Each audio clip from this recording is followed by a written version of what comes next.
하나님 나라 관점에서 읽는 공동체 성경 읽기 가족 여러분 반갑습니다. 무더운 날씨 속에서 우리의 건강을 지키기 위해서는 충분한 휴식과 또 적당한 수분 섭취가 중요합니다. 우리의 영혼의 건강을 위해서도 마찬가지입니다. 영의 양식을 충분히 섭취해 주어야 합니다. 이번 한 주간도 하나님의 말씀으로 말미암아 우리의 영혼이 풍성한 한 주가 되기를 소망합니다. 이번 주 우리가 읽을 말씀은 예레미야 29장에서 51장의 말씀입니다. 예레미야의 말씀은 성경 중에서 제일 읽기가 까다롭고 어려운 말씀 중에 하나입니다. 여기에는 두 가지 이유가 있습니다. 첫 번째 이유는 예레미야의 말씀이 여러 시대를 배경으로 하고 있기 때문입니다. 예레미야 1장 2절과 3절에 보면 예레미야의 시대적인 배경이 등장합니다.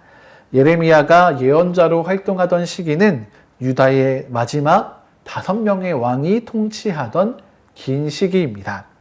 요시야, 여호아하스, 여호야김, 여호야긴, 시드기야 왕까지 여기에다가 남유다 왕국 멸망 이후의 시기까지도 기록되어 있습니다. 이 마지막 왕국의 복잡하고 혼란했던 시기에 여러 왕들을 향하여 예언을 하고 있기 때문에 조금 어렵게 느껴지는 부분이 있습니다. 두 번째 이유는 예레미야의 구조가 독특하기 때문입니다. 앞서 확인한 대로 5왕에 대한 예언이 시간 순서대로 기록되어 있는 것이 아닙니다. 예언의 주제에 따라서 묶여 있기 때문에 우리가 이해하는 데에 조금 어려움이 있습니다.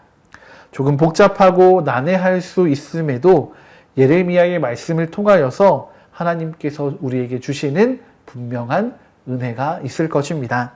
그 은혜를 기대하고 사모하는 마음으로 하나님의 지혜와 성령님의 도우심을 구하시면서 성경 말씀을 읽어 나가시면 그 어려운 부분들도 조금은 쉽게 넘어가실 수 있지 않을까 생각이 듭니다. 이번 주간 읽을 말씀을 간략하게 살펴보겠습니다. 29장에는 하나냐와 예레미야 선지자의 논쟁이 나옵니다. 이 논쟁의 쟁점은 바벨론의 포로로 잡혀간 이들이 언제, 얼마 만에 귀환하게 되는가입니다. 하나냐라고 하는 예언자는 이들이 2년 안에 돌아오게 될 것이라고 했습니다. 예레미야는 이들이 70년이 지나야 돌아오게 될 것이다 라고 이야기합니다. 예레미야의 말은 지금의 세대가 모두 죽고 나서야 새로운 세대가 예루살렘으로 돌아오게 될 것이라는 의미였습니다. 당연히 당시 사람들은 이 예레미야의 예언을 기분 나쁘게 생각했습니다. 그리고 이 예언을 거부하며 예레미야를 공격하게 됩니다. 그러나 이 예레미야를 통해 선포된 예언의 말씀은 이스라엘을 곤란에 빠뜨리고 이스라엘을 저주하는 말씀이 아니었습니다. 오히려 하나님의 사랑의 말씀이었습니다. 때로는 예레미야의 말씀처럼 우리의 죄를 책망하며 우리에게 부담을 주는 말씀들도 있지만 그 말씀들이 실상은 우리의 회복을 열망하시는 하나님의 마음이 담겨져 있는 것입니다. 이번 주간 예레미야의 말씀을 통해서 하나님의 숨겨진 사랑을 발견하시기 바랍니다. 우리는 성경을 구약과 신약으로 구분하고 있습니다. 이 구약과 신약이라는 이름을 붙게 한 아주 중요한 말씀이 이번 주 성경 읽기 가운데 등장합니다. 예레미야 31장 31절부터 33절의 말씀은 하나님의 새로운 언약을 선포하고 있습니다. 시내산에서 맺었던 이 하나님의 백성이 되겠다는 이스라엘 민족의 언약이 이스라엘과 유다 왕국의 범죄로 말미암아 파기되었습니다. 하나님께서 이스라엘과 유다의 심판을 내리심으로 그들의 묵히고 묵혀온 이 죄의 때를 벗겨내고 계신 것입니다.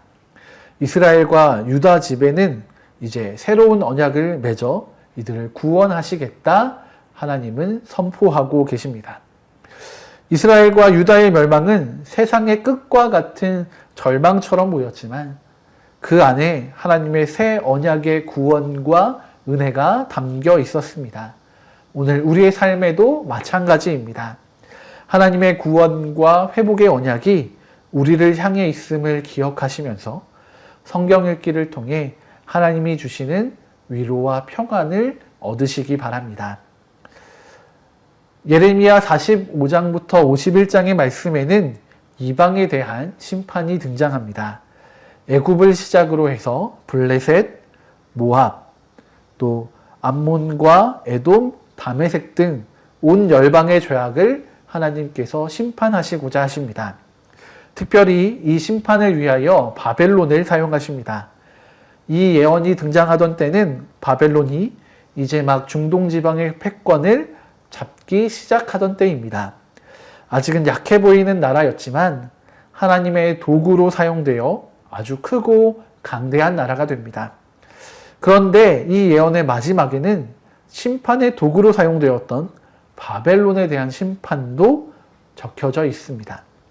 그리고 이 모든 심판의 한가운데에 이스라엘에 대한 구원의 말씀이 포함되어 있습니다.